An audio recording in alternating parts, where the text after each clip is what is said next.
विचारात पडलास? काय करू, कसं पुढे जाऊ हे कळत नाहीये. मग आता मी सांगतोय त्या 3 गोष्टींवर काम कर. सगळं नीट होईल.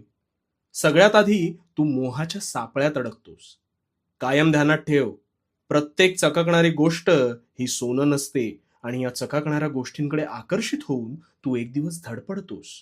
आणि म्हणूनच मोह म्हणजे निव्वळ मृगजळ, आणि म्हणून मोहाची वाट ही कायम दूर ठेवायची. दुसरी गोष्ट म्हणजे मत्सर. दुसऱ्यांबद्दल बोलणं, एखाद्याचा द्वेष करणं, एखाद्याला दूषणं लावणं हे सोडून दे. फक्त स्वतः कसा दैनंदिन जीवनात प्रगती करशील यावर लक्ष केंद्रित कर.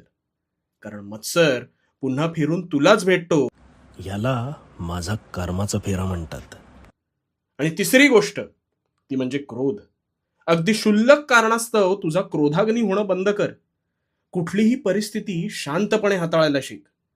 कारण उथळ पाण्याला खळखळाट फार असतो, पण संथ पाणी कोणत्याही परिस्थितीत न डगमगता स्वतःची वाट शोधून काढतच.